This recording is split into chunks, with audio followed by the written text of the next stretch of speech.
रमेश कुमार 22 वर्षीय एक भारतीय आदमी अकेले दक्षिण अमेरिकी देश वेनेजुएला के एक दूर दराज के गांव में आता है। यह गांव जनसंख्या संकट का सामना कर रहा है। यहाँ मुश्किल से ही कोई महिला बची है।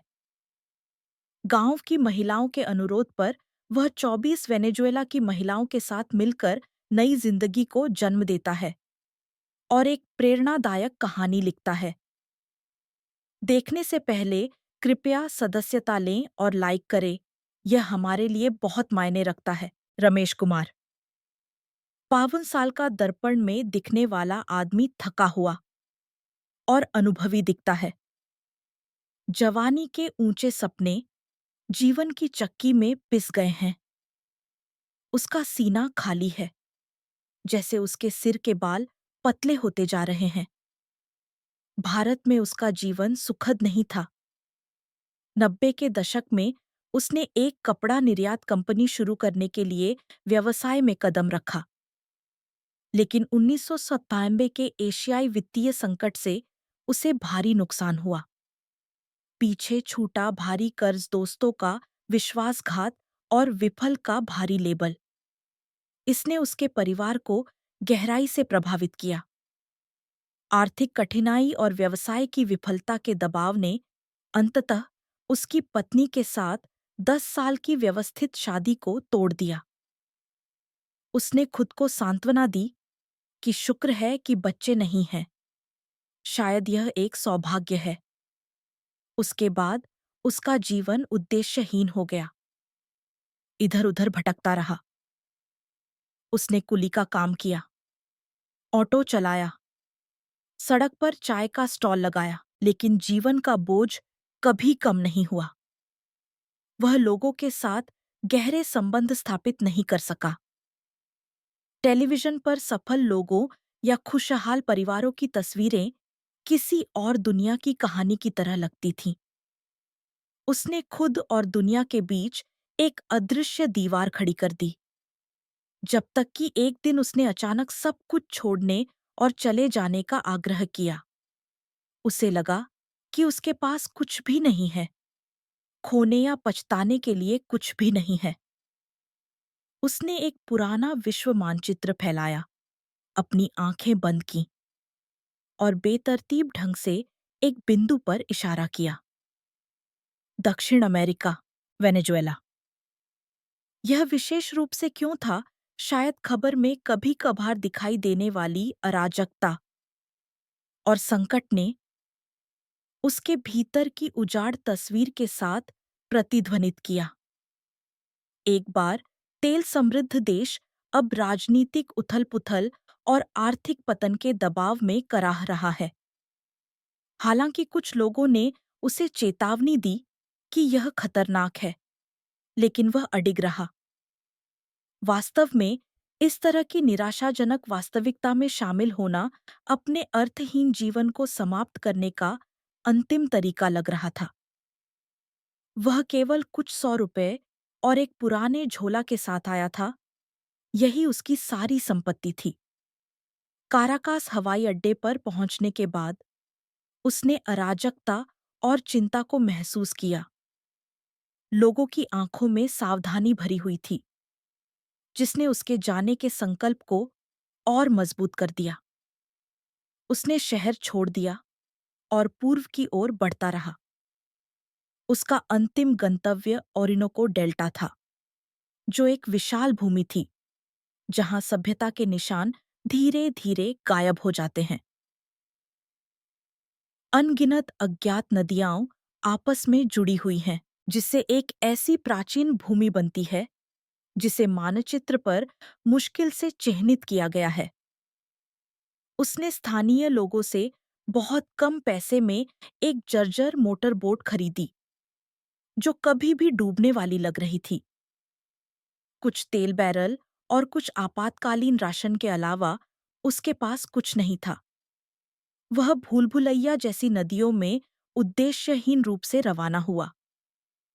कभी-कभी घनी हरियाली आकाश को ढंक लेती है, कभी-कभी विस्तृत नदियां उसकी आंखों के सामने खुल जाती हैं। उसने ज्यादा सोचने से बचने की कोशिश की, बस खुद को बहती नदी के हवाले कर दिया, अपनी अंतिम यात्रा जारी रखी। नियति का वह दिन बिना किसी पूर्व चेतावनी के आया।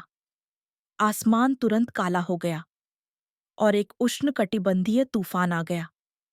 नदी का पानी पलक झपकते ही उफान पर आ गया। एक विशाल गेरू रंग के अजगर की तरह लुढ़क गया। उसकी छोटी नाव बेबस होकर एक कागज के खिलौने की तरह उछल रही थी। मूसलाधार बारिश और तेज हवाओं में इंजन रुक रुक कर आवाज करता रहा और फिर पूरी तरह से बंद हो गया। चारों ओर तेज धाराएं थीं, पिच ब्लैक। वह हताश होकर नाव की रेलिंग को पकड़ रहा था। विशाल मलबा उसकी आंखों के सामने से उड़ गया। क्या यह अंत है? निराशा में उसकी नाव पानी से निकली एक विशाल पेड़ की जड़ से टकरा गई। उसका शरीर नाव से बाहर फेंक दिया गया। उसके सिर पर जोरदार चोट लगी और चेतना धीरे धीरे गहरे ठंडे अंधेरे में गायब हो गई।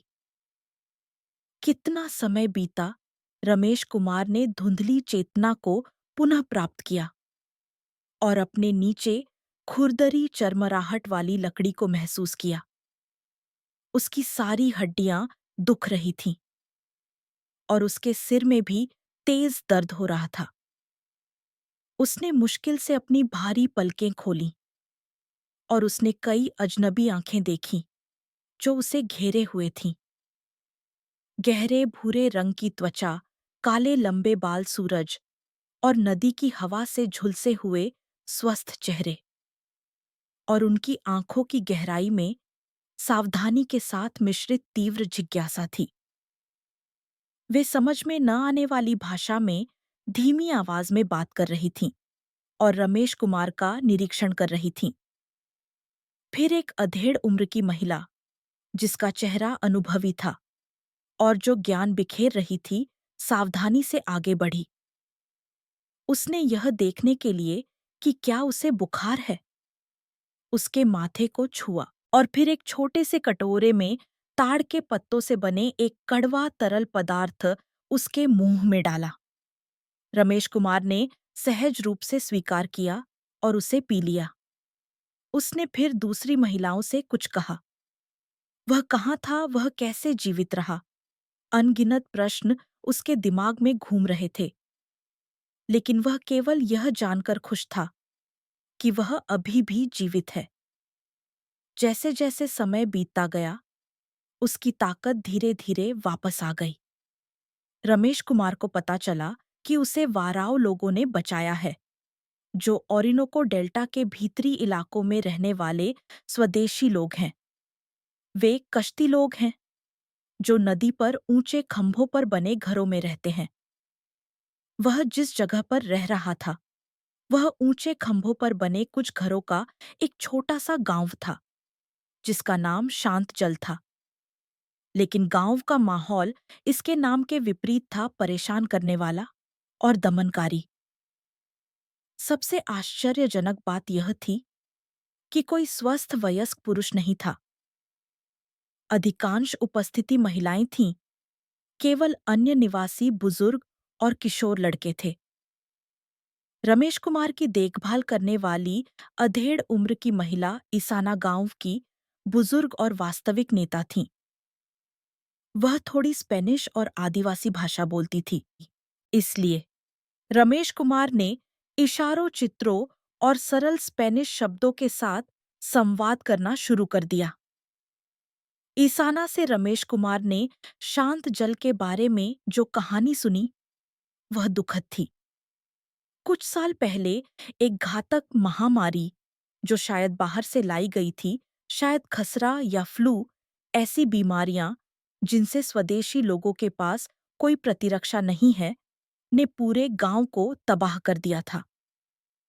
यह बीमारी पुरुषों के लिए विशेष रूप से घातक थी और गांव के लगभग सभी वयस्क पुरुष मारे गए थे। बाहरी दुनिया के साथ अपनी नगण्य बातचीत के कारण उन्हें कोई चिकित्सा सहायता नहीं मिली। और उन्हें अपने समुदाय के स्तंभों को खोना पड़ा। नतीजतन शांत जल एक ऐसा गांव बन गया जो पूरी तरह से महिलाओं के कंधों पर जीवित रहने के लिए निर्भर था। मछली पकड़ना, ताड़ के पेड़ों से दैनिक आवश्यकताएं प्राप्त करना, बच्चों की देखभाल करना, यह सब महिलाओं पर आ गया। वे आश्चर्यजनक रूप से मजबूत और समझदार थीं, लेकिन ईसाना की आंखों में समुदाय के भविष्य के बारे में गहरी चिंता भरी हुई थी। युवा पुरुषों के चले जाने के साथ, बच्चों की हंसी कम होने के साथ, समुदाय का भविष्य अनिश्चित होता दिख रहा था। रमेश कुमार का आगमन, बाहरी दुनिया का एक 50 वर्षीय मजबूत आदमी, इस शांत और बंद समुदाय में फेंके गए एक विशाल पत्थर की तरह था। शुरुआती दिनों में महिलाओं ने उसे दूर से और सावधानी से देखा। विशेष रूप से युवा महिलाओं ने भय और जिज्ञासा के मिश्रण के साथ उसे चुपके से देखा। लेकिन जब उन्हें एहसास हुआ कि रमेश कुमार गंभीर रूप से घायल हो गया है और उनसे कोई खतरा नहीं है, तो सावधानी धीरे-धीरे कम हो गई। इसके बजाय उनकी उपस्थिति ने महिलाओं के दिलों में एक सूक्ष्म अपेक्षा जगाई, जिन्हें पुरुष नेतृत्व और श्रम की सख्त जरूरत थी। शांत जल में समय धीरे-धीरे बीत गया। वाराव महिलाओं की सच्ची देखभाल और उन्हें दी जाने वाली जड़ी बूटियों की मदद से रमेश कुमार का शरीर धीरे-धीरे ठीक हो गया। लेकिन उसके दिल की बाधाएं आसानी से नहीं टूटीं। सबसे बड़ी समस्या भाषा थी। वाराव भाषा उससे अलग थी।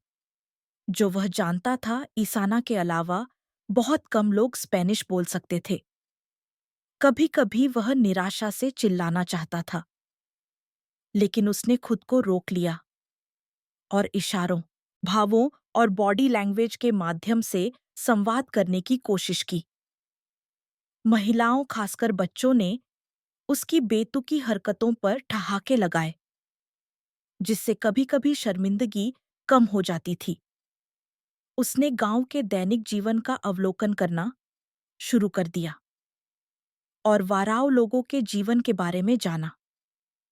उनके पास अद्भुत निपुणता थी। मोरिचे ताड़ का पेड़ उनका जीवन ही था।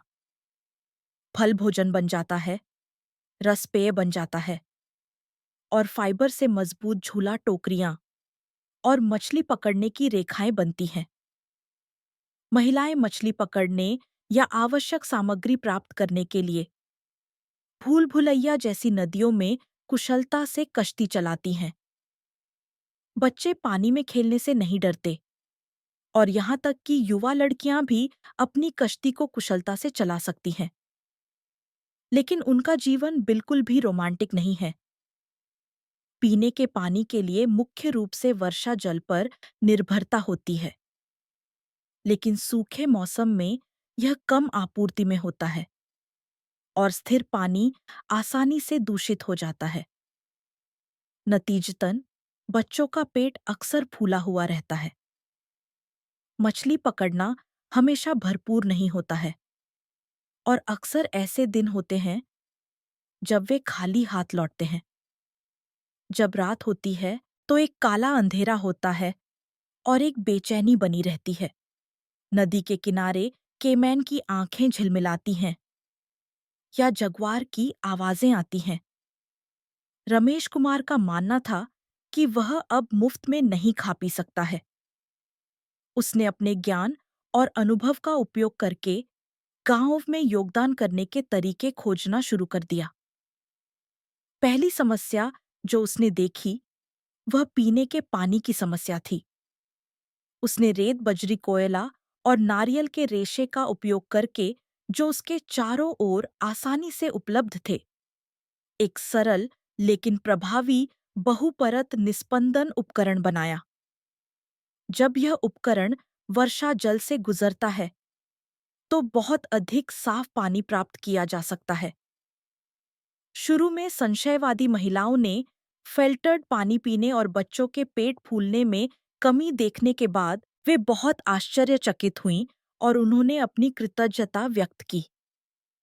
अगला कदम पकड़ को बढ़ाना था। उसने यह प्रदर्शित किया कि भारत में आमतौर पर इस्तेमाल किए जाने वाले महीन और चौड़े जाल कैसे बनाए जाते हैं। उन्होंने मछलियों के जमा होने के विशिष्ट समय और स्थानों और मछली पकड़ने के उपकरण का उपयोग करने के तरीके के बारे में भी ज्ञान साझा किया। उनकी सलाह को अपनाने से वे पहले से अधिक मछली पकड़ने में सक्षम थे। प्रचुर भोजन ने गांव में लंबे समय से चली आ रही जीवन शक्ति ला दी। सबसे रोमांचक क्षण वह था जब उसने निष्क्रिय पड़े पुराने डीजल जनरेटर की मरम्मत की। रमेश कुमार को भारत में विभिन्न मशीनों को चलाने का अनुभव था। उसने लगातार कई दिनों तक संघर्ष किया, पुर्जों को कस और समायोजित किया और आसपास उपलब्ध चीजों का उपयोग करके लापता पुर्जे बनाने में कामयाब रहा। अंत में जब उसने इंजन शुरू किया तो जनरेटर एक चमत्कार की तरह क्लिक क्लिक की आवाज के साथ काम करने लगा। जब उससे जुड़े कुछ बल्बों ने धीमी लेकिन स्पष्ट रोशनी उत्सर्जित की तो ग्रामीणों ने एक ही बार में खुशी मनाई। वे रात में दुनिया को रोशन करने में सक्षम थे, कहा, जो उनके लिए एक बड़ा सदमा और खुशी थी।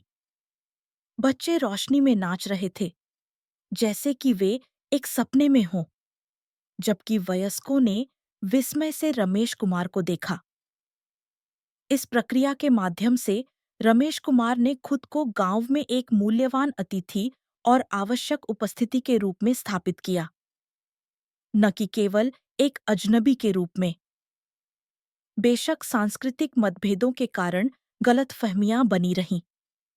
उदाहरण के लिए उन्होंने दक्षता पर जोर दिया, लेकिन वाराव लोगों का मानना था कि प्राकृतिक क्रम का पालन करना अधिक महत्वपूर्ण है।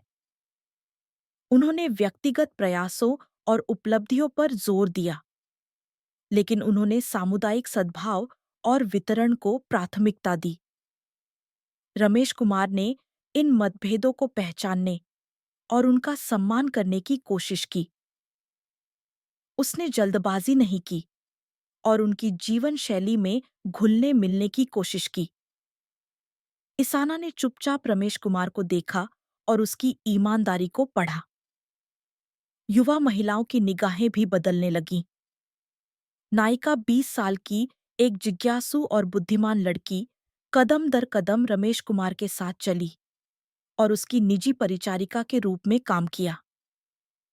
उसने स्पंज की तरह नया ज्ञान अवशोषित किया और लगातार रमेश कुमार और बाहरी दुनिया के बारे में अपनी अकुशल स्पेनिश में प्रश्न पूछे, जिससे उसकी जिज्ञासा का पता चला।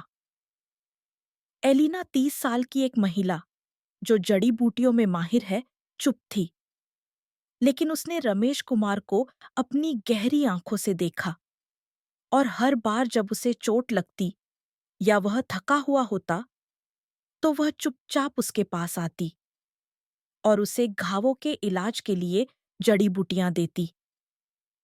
उसका स्पर्श गर्मजोशी और विचार से भरा था। काया 40 साल की एक महिला जो 2 बच्चों का पालन पोषण कर रही है, जिसके पति की संक्रामक बीमारी से मृत्यु हो गई, लेकिन उसने गांव की आजीविका का प्रबंधन अपनी अनूठी लचीलापन और समावेश के साथ किया। ऐसा लग रहा था कि उसे उसमें वह सुरक्षा और जिम्मेदारी मिल गई है जो उसे अतीत में अपने पति से मिलती थी, और वह अक्सर उसके लिए गरमागरम रोटी तैयार करती थी या पहचानती थी कि उसे क्या चाहिए और पहले उसकी देखभाल करती थी। रमेश कुमार ने महसूस किया कि महिलाओं की निर्देशित निगाहें बदल रही हैं। शुरुआत में यह केवल जिज्ञासा और सावधानी थी, लेकिन अब उसने महसूस किया कि विश्वास, सम्मान और शायद इससे भी अधिक अंकुरित हो रहे हैं। उसने इसके निहितार्थ को अनदेखा करने की कोशिश की, लेकिन वह इस बात से इनकार नहीं कर सका कि वह धीरे-धीरे इन कठोर वातावरण में जीवंत महिलाओं के प्रति आकर्षित हो रहा है। उसका दिल जो विफलता और अकेलेपन से जम गया था, ओरिनोको नदी पर धीरे-धीरे पिघल रहा था। सूखा मौसम खत्म हो गया और बारिश का मौसम फिर से आ गया। ओरिनोको नदी निस्संदेह उफान पर थी, लेकिन इस साल बारिश विशेष रूप से भारी थी। दिन-रात मूसलाधार बारिश के कारण जल स्तर खतरनाक रूप से बढ़ गया और यहाँ तक कि गांव के ऊंचे खंभों वाले घरों के फर्श को भी खतरा था। कमजोर खंभे चटक रहे थे, जैसे कि वे कभी भी बह जाएंगे, और ऊपर की ओर से बह रहे पेड़ और कचरा नदी में घूम रहे थे। शांत जल एक अभूतपूर्व संकट का सामना कर रहा था। ग्रामीण भयभीत थे। ईसाना ने शांति से महिलाओं को आश्वस्त किया और उन्हें वह सामान पैक करने के लिए कहा जिसे ऊंचे स्थानों पर ले जाया जा सकता है। लेकिन घरों को बचाने का कोई तरीका नहीं था। तभी रमेश कुमार आगे आया। उन्हें भारत में निर्माण स्थलों पर काम करने का अपना अनुभव याद आया। हमें खंभों को मजबूत करने की जरूरत है। हमें वजन वितरित करने के लिए घरों को एक साथ जोड़ने की जरूरत है। रमेश कुमार ने चित्रों के साथ अपनी योजना समझाई। उनका मानना था कि आसपास पाए जाने वाले सबसे मोटे और मजबूत पेड़ों को खंभों के बगल में जोड़ा जाना चाहिए और घरों को मजबूत लताओं और ताड़ के फाइबर रस्सियों का उपयोग करके एक साथ कसकर बुना जाना चाहिए। उन्होंने यह भी सुझाव दिया कि कुछ दिशाओं में पेड़ों के अवरोधक लगाए जाएं ताकि पानी के प्रवाह के प्रतिरोध को कम किया जा सके। शुरुआत में उनके शब्दों पर संदेह करने वाली महिलाओं ने हताशा में उनकी आत्मविश्वास भरी उपस्थिति और ठोस योजनाओं पर अपनी उम्मीदें टिकाने का फैसला किया। रमेश कुमार के मार्गदर्शन में पूरा गांव एक साथ आ गया। बुजुर्ग पुरुषों ने उपयुक्त पेड़ खोजने में मदद करने के लिए अपने अनुभव का उपयोग किया और युवा महिलाओं ने कश्ती की तेज धाराओं को चुनौती देकर पेड़ों और लताओं का परिवहन किया। रमेश कुमार व्यक्तिगत रूप से पानी में कूद गया और खंभों को सहारा देने और रस्सियों को बांधने के काम में लोगों का नेतृत्व किया। एलिना थके हुए लोगों की आत्माओं को ऊपर उठाने के लिए जड़ी बूटियां बना रही थी और नायिका अपने छोटे भाई बहनों की देखभाल कर रही थी और वयस्कों की मदद कर रही थी। काया भोजन वितरण के लिए जिम्मेदार थी, जिससे समुदाय की स्थिरता बनी रही। कुछ दिनों के प्रयासों के बाद वे मुश्किल से गांव को बचाने में कामयाब रहे। कीचड़ युक्त पानी धीरे धीरे कम हो गया और शांत जल ने एक ऐसे संकट पर काबू पा लिया जो इसे तबाह कर सकता था। यह घटना रमेश कुमार की स्थिति को और मजबूत करने का एक निर्णायक अवसर था। उन्हें अब केवल एक तकनीशियन के रूप में नहीं पहचाना गया था, बल्कि एक ऐसे नेता के रूप में पहचाना गया था जो संकट के समय समुदाय का नेतृत्व कर सकता है। महिलाओं ने उनकी बुद्धि, साहस और समर्पण से प्रभावित होकर अपनी आंखों में विश्वास और निर्भरता भर दी, जिसकी अतीत में तुलना नहीं की जा सकती थी। बाढ़ के बाद गांव में शांति का दौर आ गया, लेकिन मूलभूत समस्या का समाधान नहीं हुआ। समुदाय के भविष्य की समस्या, अर्थात युवा पीढ़ी की कमी, अभी भी उनके दिलों पर भारी पड़ रही थी। रात में महिलाएं अलाव के चारों ओर इकट्ठा होती थीं और चुपचाप बात करती थीं। रमेश कुमार उनकी भाषा को पूरी तरह से नहीं समझ सका, लेकिन वह महसूस कर सका कि बातचीत का विषय उससे संबंधित है। विशेष रूप से ईसाना और बुजुर्ग महिलाएं अक्सर गंभीरता से अपनी राय का आदान प्रदान करती थीं। रमेश कुमार भी जटिल भावनाओं से पीड़ित था। वह धीरे धीरे यहाँ के जीवन का अभ्यस्त हो रहा था और लोगों के साथ बन रहे संबंध भी लगातार गहरे होते जा रहे थे। उनके द्वारा बनाए गए जल शोधक अभी भी साफ पानी प्रदान कर रहे हैं और उनके द्वारा सिखाए गए तरीके से पकड़ी गई मछलियां मेज को और समृद्ध कर रही थीं। रातों को रोशन करने वाले बल्बों ने बच्चों को उम्मीद दी।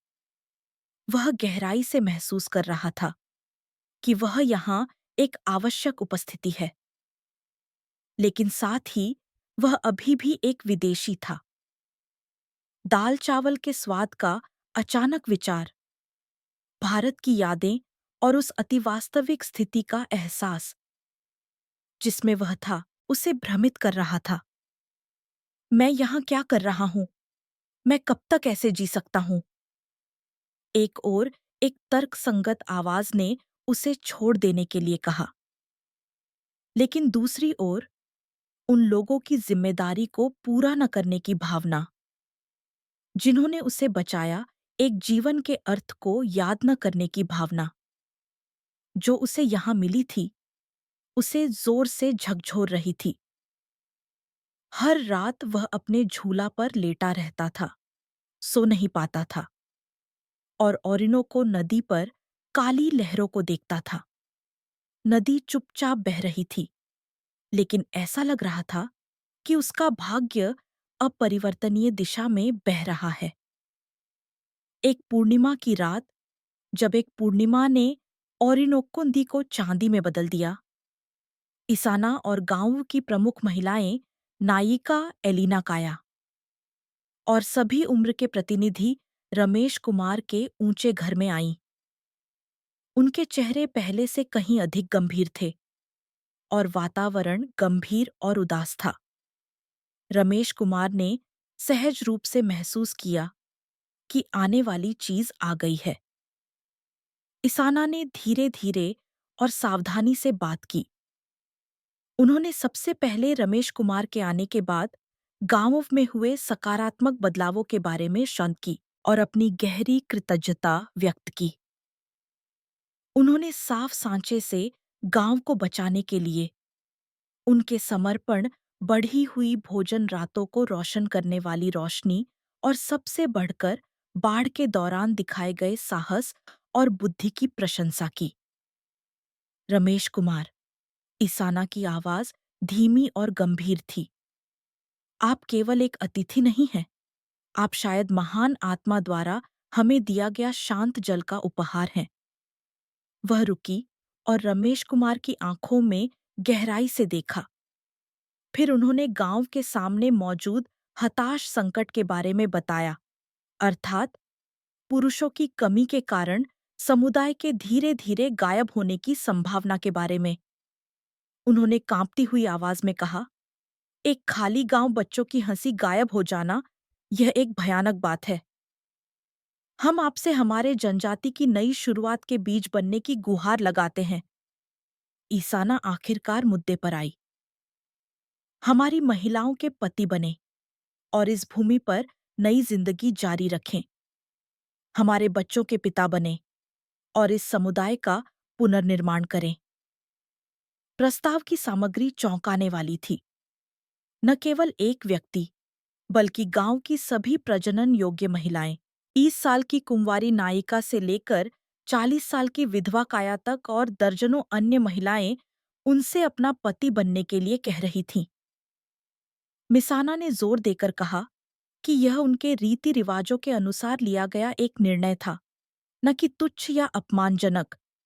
जब उन्हें समुदाय के अस्तित्व को बढ़ावा देने के लिए बाहर से मजबूत वंशावली को स्वीकार करना पड़ता है। वे लंबे समय से रमेश कुमार के स्वास्थ्य, बुद्धि, जिम्मेदारी की भावना और गर्मजोशी भरे दिल को देख रहे थे और उन्होंने फैसला किया कि उनके अलावा इस भूमिका के लिए कोई और नहीं सौंपा जा सकता है।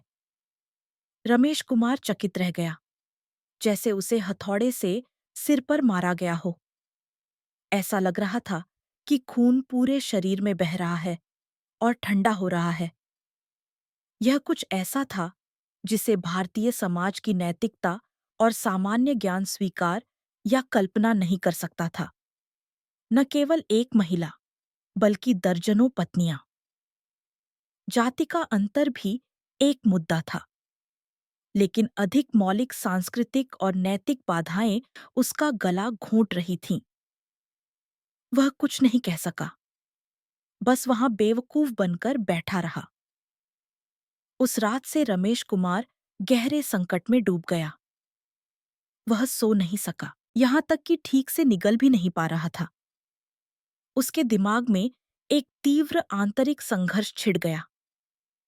यह बहुत बेतुका है, यह एक पाप है, मुझे अभी यहां से भाग जाना चाहिए।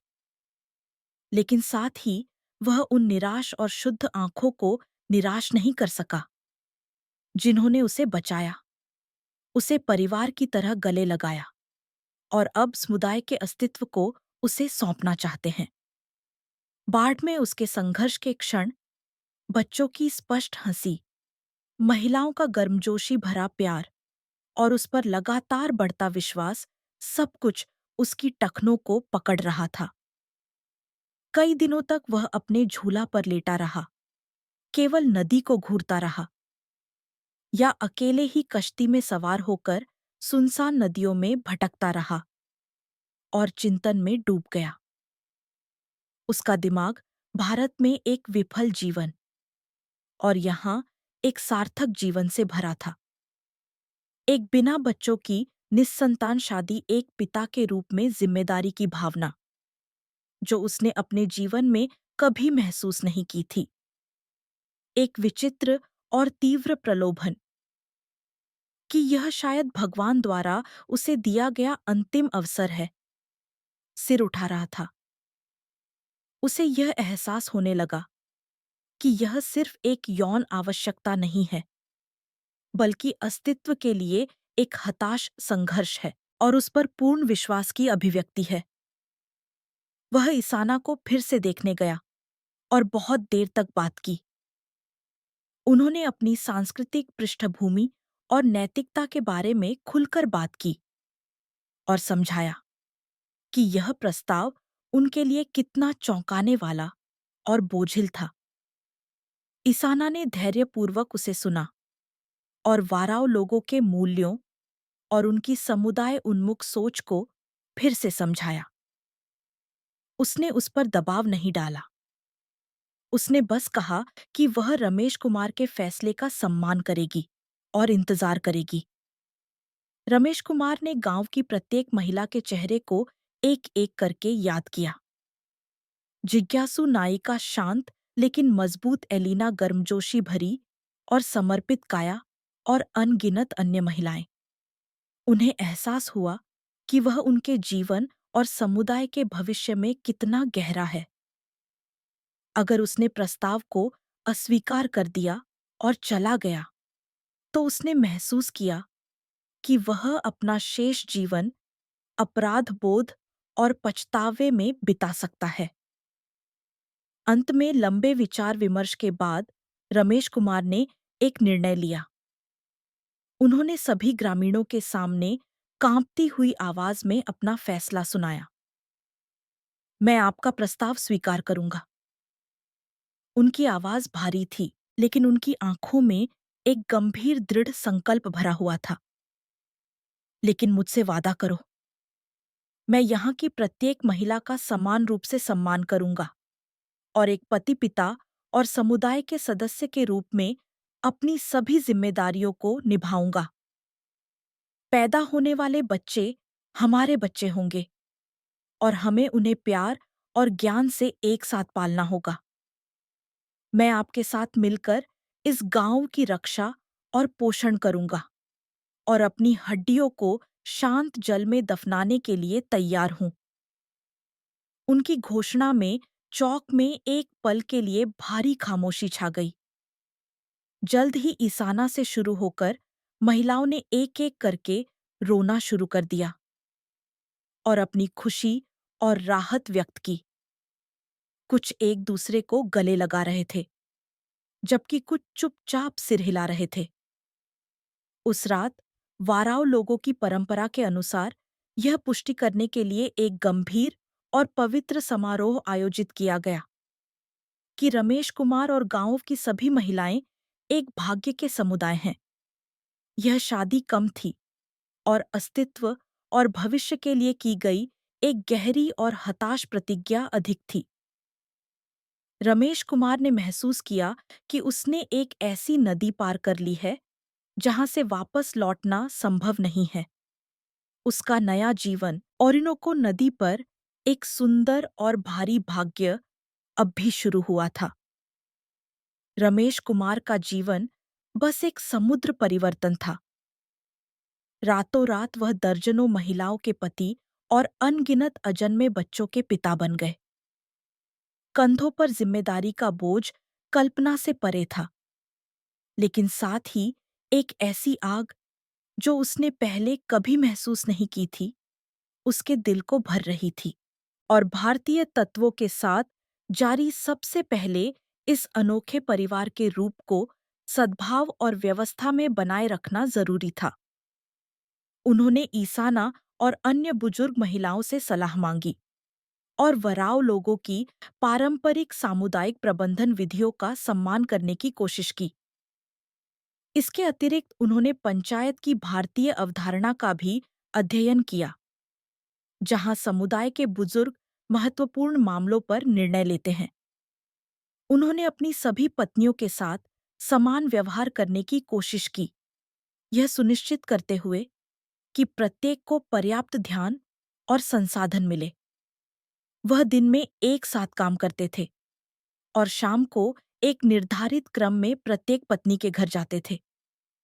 शुरुआत में कुछ असहजता और तनाव था, लेकिन रमेश कुमार के ईमानदार रवैये और सम्मानजनक तौर तरीकों ने धीरे-धीरे महिलाओं के दिलों को खोल दिया। रात के रिश्तों का मतलब सिर्फ शारीरिक मिलन से बढ़कर था। यह समुदाय के भविष्य के लिए ली गई एक पवित्र जिम्मेदारी थी और एक दूसरे के अस्तित्व को पहचानने और संबंधों को मजबूत करने की एक प्रक्रिया भी थी। उन्होंने अपनी हर पत्नी की कहानी सुनी और उनकी भावनाओं को समझने की कोशिश की। 20 साल की युवा नायिका की ताजा जुनून, 30 साल की एलिना की मूक भक्ति और 40 साल की काया की परिपक्व समावेशिता से उन्होंने अपनी पत्नियों के जरिए, जिनमें से प्रत्येक का अपना अलग आकर्षण और व्यक्तित्व था, मानवता और जीवन के बारे में अपनी समझ का विस्तार किया। बेशक क्या ईर्ष्या या टकराव नहीं होगा, लेकिन सामुदायिक अस्तित्व के भव्य लक्ष्य के सामने व्यक्तिगत भावनाएं किसी हद तक नियंत्रण में थीं और ईसाना जैसी बुजुर्गों के समझदार हस्तक्षेप ने महत्वपूर्ण भूमिका निभाई। रमेश कुमार ने भी भारतीय संयुक्त परिवार की परंपरा का सम्मान किया, जहां सभी सदस्य एक साथ रहते हैं और एक दूसरे का समर्थन करते हैं।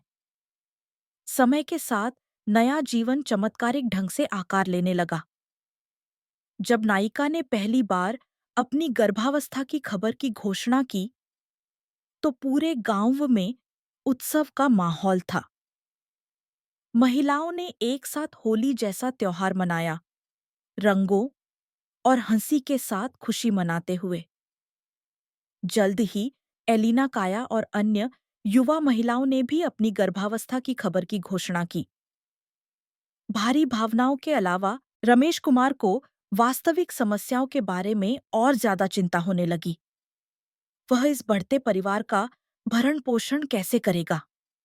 वह बच्चों को सुरक्षित रूप से पालने के लिए माहौल कैसे बनाएगा? उन्होंने और ज्यादा जोरदार ढंग से काम करना शुरू कर दिया।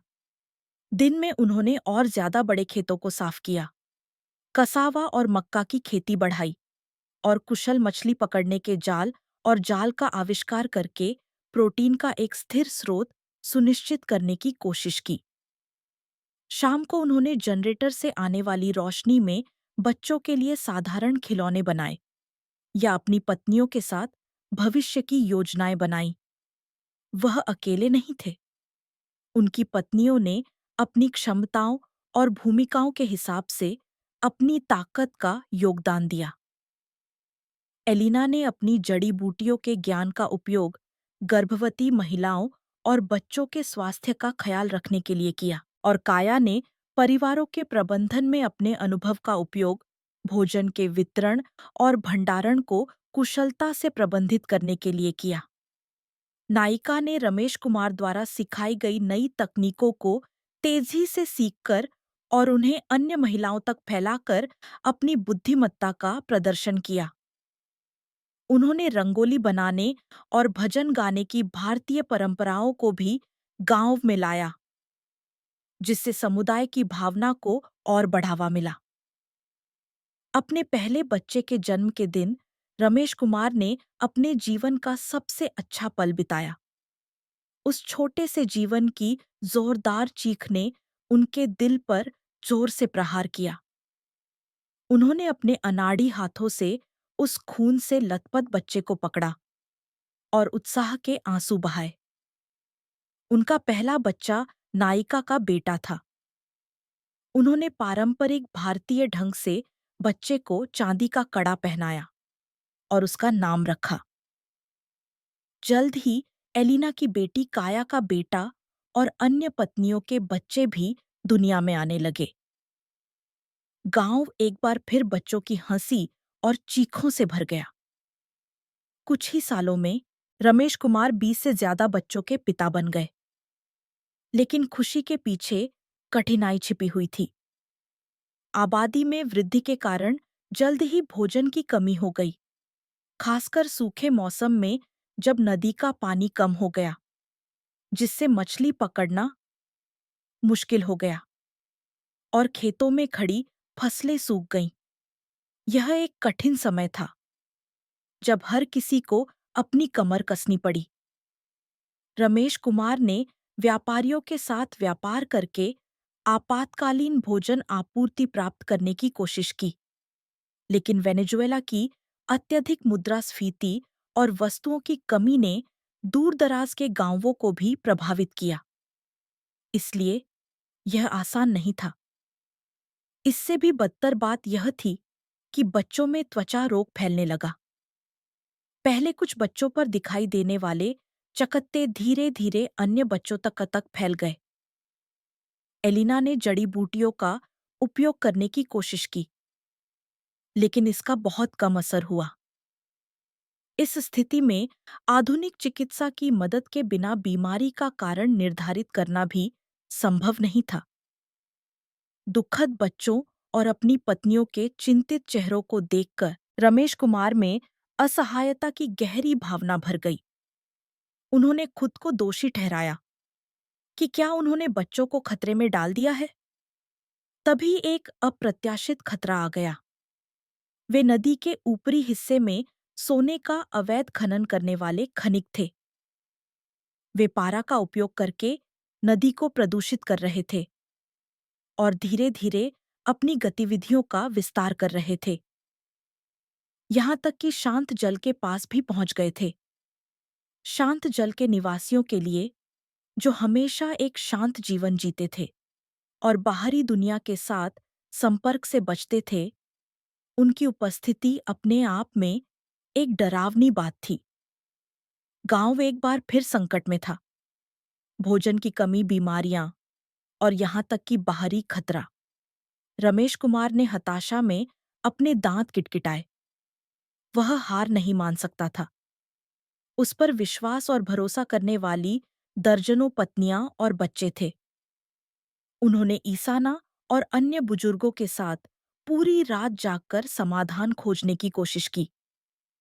त्वचा रोग की समस्या के बारे में रमेश कुमार को अतीत में धुंधली सुनी हुई जानकारी याद आई। यह एक विशिष्ट पौधे के रस में जीवाणुरोधी गुण होने की कहानी थी। उन्होंने और एलिना ने आसपास के जंगलों में कुछ दिनों तक उस पौधे की तलाश की, जो उन्होंने किसी किताब में देखा था, और अंत में उन्हें एक आशाजनक पौधा मिल गया। जब उन्होंने सावधानी से रस इकट्ठा करके उसे बच्चों के प्रभावित क्षेत्रों पर लगाया, तो लक्षणों में आश्चर्यजनक रूप से सुधार होने लगा। यह कोई अचूक इलाज नहीं था, लेकिन यह बीमारी को बिगड़ने से रोकने में सक्षम था। भोजन की समस्या से निपटने के लिए रमेश कुमार ने वराव लोगों के पारंपरिक ज्ञान पर ध्यान केंद्रित किया।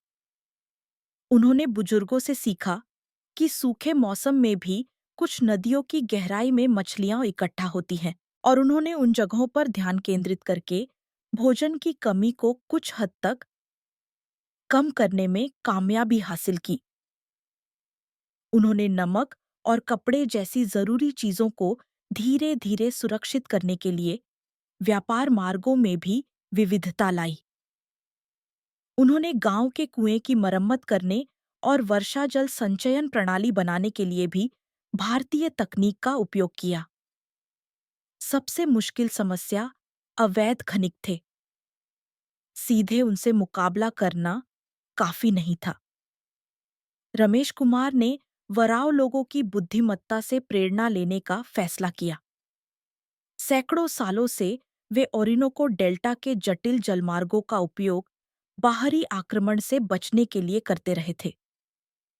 रमेश कुमार ने ईसाना के खनिकों के नजदीक आने की निगरानी करने और जलमार्गों को चतुराई से अवरुद्ध करके या उन्हें गलत रास्तों पर ले जाकर उन्हें गांव के नजदीक आने से रोकने के लिए जाल बिछाने की योजना बनाई। उन्होंने आपातकाल की स्थिति में सुरक्षित स्थानों पर निकासी की एक आकस्मिक योजना भी तैयार की। इस प्रक्रिया में रमेश कुमार एक सच्चे नेता के रूप में पुनर्जन्म हुए। वह अब अकेले नहीं चिंतित थे।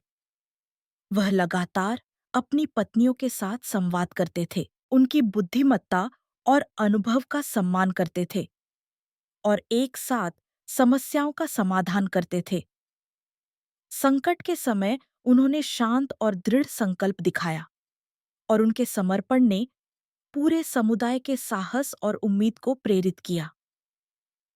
वह अब सिर्फ एक शारीरिक पिता नहीं थे, बल्कि शांत जल के आध्यात्मिक स्तंभ और रक्षक भी थे। रमेश कुमार ने बच्चों को गीता और रामायण की कहानियां सुनाई, उन्हें भारतीय दर्शन के मूल्यों को सिखाते हुए। कड़ी मेहनत में वह और उनका बड़ा परिवार और ज्यादा एकजुट हो गया। ओरिनोको नदी का पानी जिस तरह कभी नहीं रुकता, उसी तरह समय भी बीतता रहा। रमेश कुमार को शांत जल में बसे हुए 10 साल से ज्यादा हो गए थे। उनके काले बाल सफेद हो गए थे और उनकी गहरी झुर्रियों ने उनके चेहरे पर कब्जा कर लिया था। लेकिन उनकी आंखें अभी भी साफ और गर्म थीं।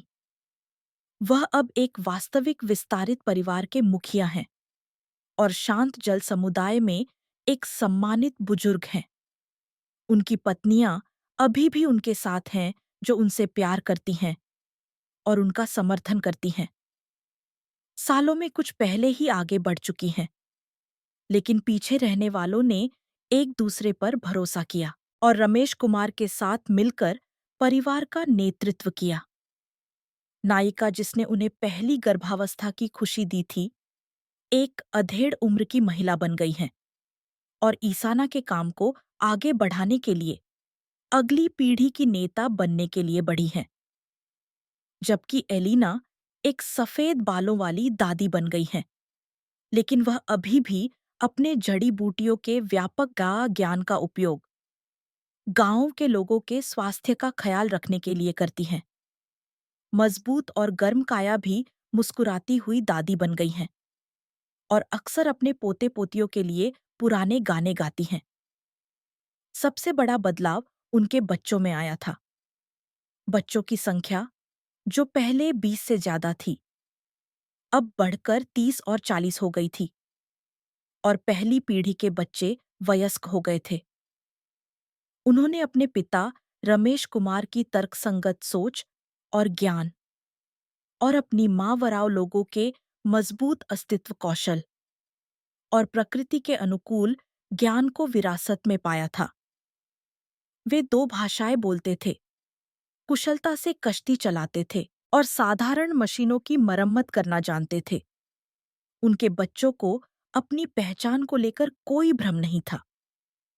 रमेश कुमार ने उन्हें बचपन से ही भारतीय और वराव संस्कृतियों के बारे में पढ़ाया था और इस बात पर जोर दिया था कि ये दोनों संस्कृतियां कीमती विरासतें हैं। उन्होंने बच्चों का मार्गदर्शन किया कि वे अपनी जड़ों पर गर्व करें। बच्चों को एहसास हुआ कि वे ओरिनोको नदी और दूर भारत को जोड़ने वाले विशेष लोग हैं।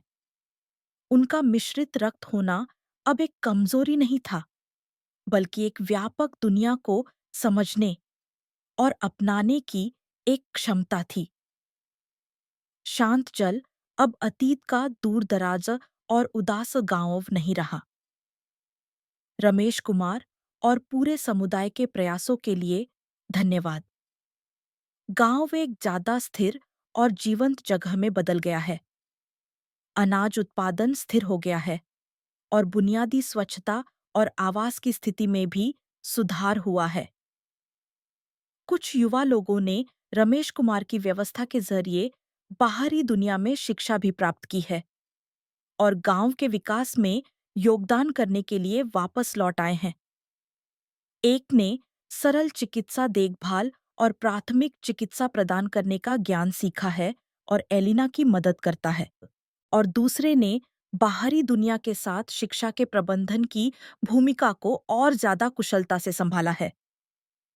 बेशक वेनेजुएला की समग्र रूप से मुश्किल स्थिति अभी भी मंडराती रहती है। बाहरी दुनिया में फैली अराजकता अप्रत्यक्ष रूप से दूर दराज के गांवों को भी प्रभावित करती है और भविष्य को लेकर चिंताएं पूरी तरह से गायब नहीं हुई हैं। लेकिन शांत जल के लोग अब भाग्य द्वारा असहाय रूप से बहने को तैयार नहीं हैं। वे उस विश्वास और एकता के साथ अपना भविष्य बनाने के लिए तैयार हैं जो उन्होंने संकटों को दूर करने से हासिल की है। एक रात रमेश कुमार अपने झूला पर लेटे हुए थे और उस जनरेटर से आने वाली धीमी आवाज को सुन रहे थे जिसे उन्होंने पहली बार बनाया था। ओरिनोको नदी सुनहरी हो रही थी और उनके चारों ओर पोते पोतियों की चहचहाहट और बेटों और बेटियों के अपने माता पिता को पुकारने की आवाज खुशी से सुनी जा सकती थी। उनकी पत्नियों में से एक एलिना चुपचाप उनके पास आई और उनके कंधों की मालिश करने लगी। तभी उन्हें कुछ दशकों पहले उस पल की याद आ गई जब वे हताश होकर इस नदी में बह गए थे। उस समय का रमेश कुमार और अब का रमेश कुमार बिल्कुल अलग इंसान है। वह सब कुछ खोकर यहां आया था, लेकिन उसने उससे ज्यादा पाया। दर्जनों पत्नियां, दर्जनों बच्चे और एक विस्तारित परिवार जो सैकड़ों लोगों तक बढ़ गया। यह एक ऐसा जीवन है जिसे दुनिया के मानकों से समझना मुश्किल है, लेकिन उन्होंने यहाँ सच्चा प्यार, खुशी और जीवन का अर्थ पाया है। उनका मानना है कि उनका जीवन सिर्फ एक व्यक्ति की कहानी नहीं है, बल्कि निराशा में खिलने वाले जीवन के चमत्कार का प्रमाण है। संस्कृतियों और रक्त संबंधों से परे प्यार की संभावना है और सबसे बढ़कर भारी जिम्मेदारियां लेने की मानव इच्छा शक्ति की महानता है।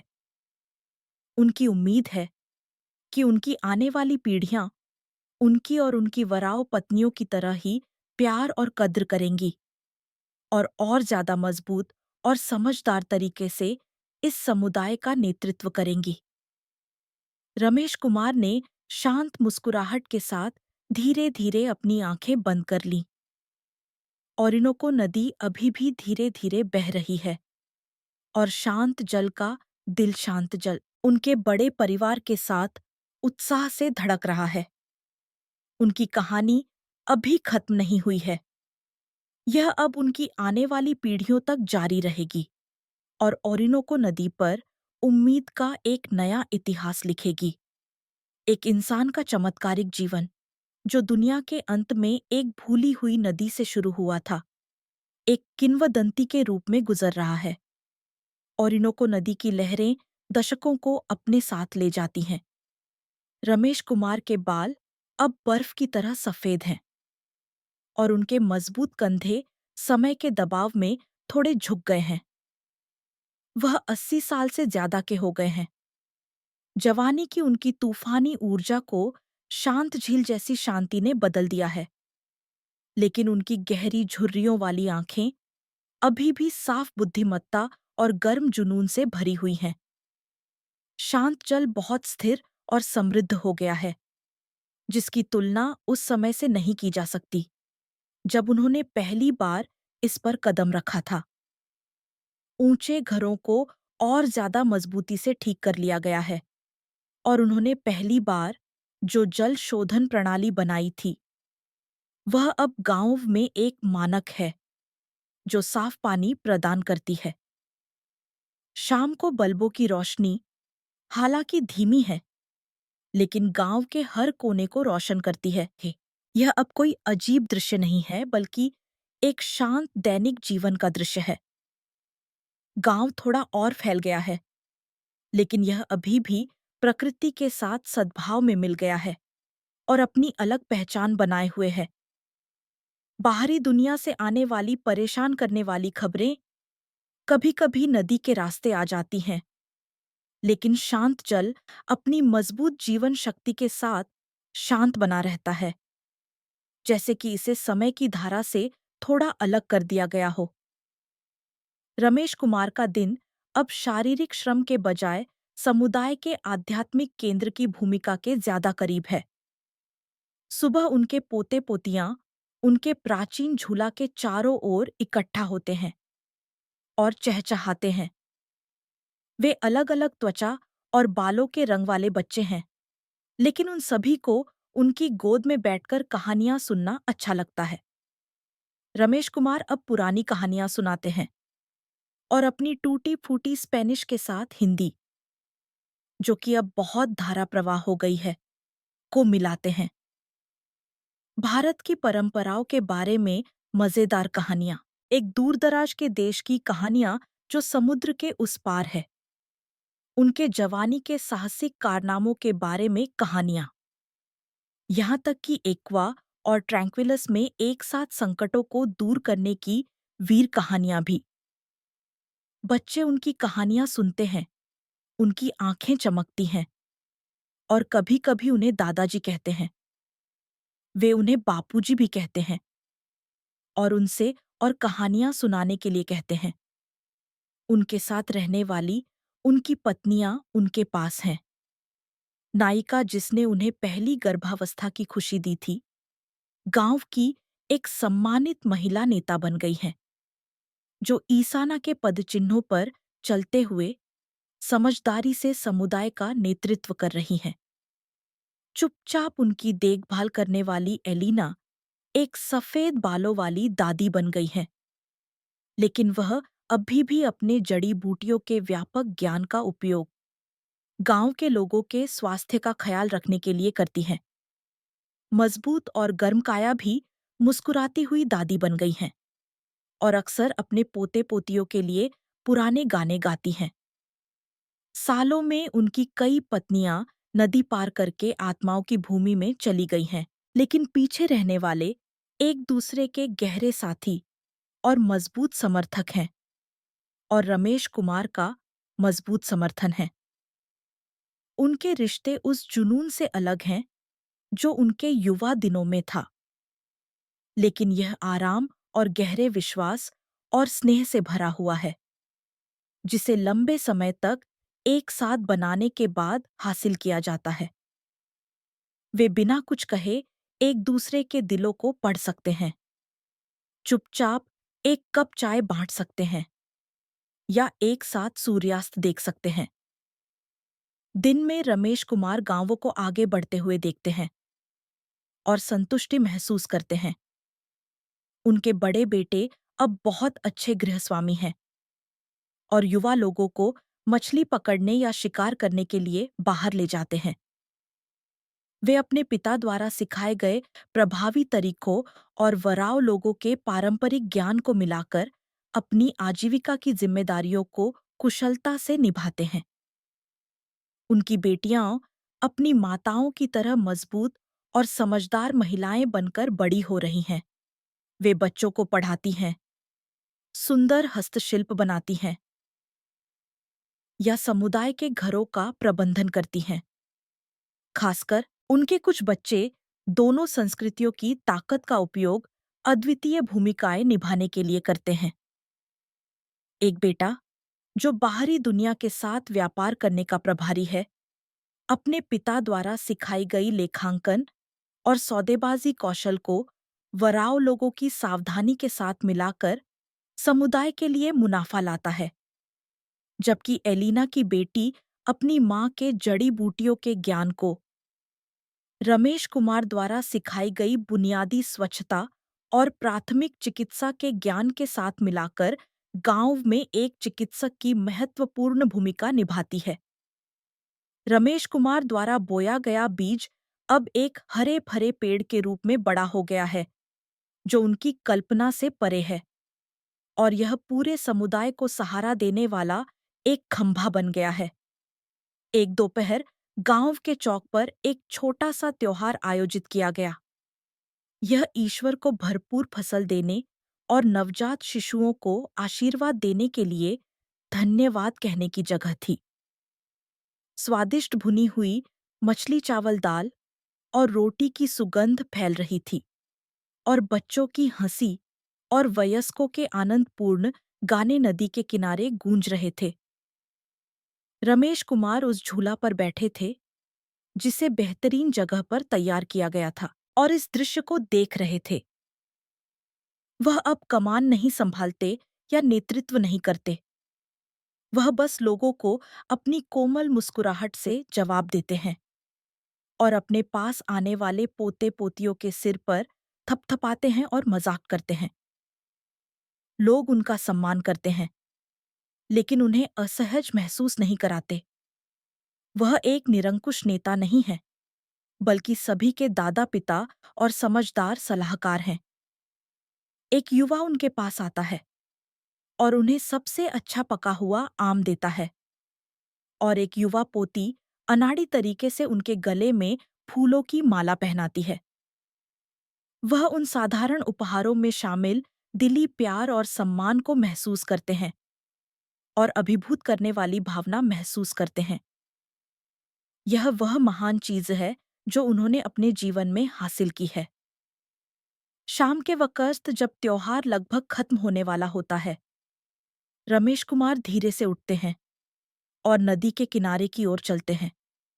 उनके बगल में उनके बड़े बेटे नायिका का बेटा, जो अब अधेड़ उम्र के हो गए हैं, उनके पास आते हैं और उनकी बांह पकड़ लेते हैं। बेटा अपने पिता की आंखों में देखता है और चुपचाप कहता है, बापूजी, आज हर किसी को इतना खुश देखकर मैं आपका और ज्यादा आभारी हूं।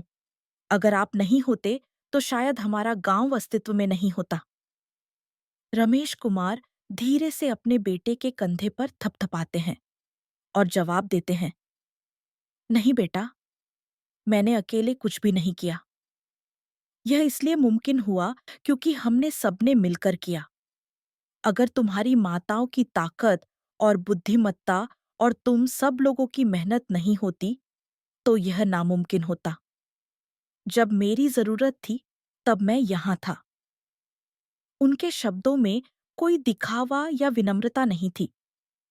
यह वह ईमानदारी थी जिसका उन्हें अपने पूरे जीवन में एहसास हुआ था। उन्होंने शांत जल में सीखा था कि सच्ची महानता किसी एक व्यक्ति के वीर कार्यों से नहीं आती है, बल्कि समुदाय के प्रत्येक व्यक्ति पर भरोसा करने और एक दूसरे पर निर्भर रहने और एक साथ कठिनाइयों को दूर करने में आती है। लाल सूर्यास्त ने ओरिनोको नदी को लाल रंग में रंग दिया, जिससे एक शानदार दृश्य बन गया। रमेश कुमार नदी को निहारते रहे और चिंतन में डूब गए। कुछ दशकों पहले उन्होंने सब कुछ खो दिया था और हताश होकर भारत की धरती छोड़ दी थी। शायद उनका जीवन यहाँ और ज्यादा कीमती लगता है, क्योंकि उन्होंने वहां असफलता और नुकसान का अनुभव किया था। उन्होंने चुपचाप अपने उतार चढ़ाव वाले भाग्य को धन्यवाद दिया और इस बात के लिए कि उन्हें आखिरकार खुशी का जीवन मिला। उन्हें कोई अफसोस नहीं था। उनका जीवन दुनिया के मानकों से अलग था, लेकिन यह किसी और के जीवन से ज्यादा भरा हुआ और सार्थक था। अब उनकी भूमिका लगभग खत्म होने वाली है, लेकिन उन्हें डर नहीं लगता। उनका खून और आत्मा उनके अनगिनत वंशजों तक जारी रहेगी और शांत जल के भविष्य को रोशन करेगी। जिस गर्म समुदाय से वह प्यार करते हैं और जिस प्यारी पत्नियों से वह प्यार करते हैं, वे आने वाले वक्त में ओरिनोको नदी की तरह मजबूती से बहते रहेंगे। रात गहराने के साथ और तारों के नदी पर बरसने के साथ रमेश कुमार ने अपने परिवार की गर्मजोशी को अपने चारों ओर महसूस किया और शांति से अपनी आंखें बंद कर लीं। उनकी आखिरी सांस ओरिनोको नदी की हवा के साथ उड़ गई, मानो उस धरती और लोगों को शाश्वत आशीर्वाद दे रही हो जिनसे वे प्यार करते थे। रमेश कुमार का नाम अब शांत जल की किंवदंती बन जाएगा, जो सीमाओं और संस्कृतियों से परे प्यार और जिम्मेदारी का प्रतीक है और उस उम्मीद का प्रतीक है जो निराशा में भी खिल सकती है, जिसे लंबे समय तक याद रखा जाएगा। उनकी कहानी जो ओरिनोको नदी के केंद्र में शुरू हुई थी, इस तरह से एक गर्म और सुंदर अंत तक पहुंचती है।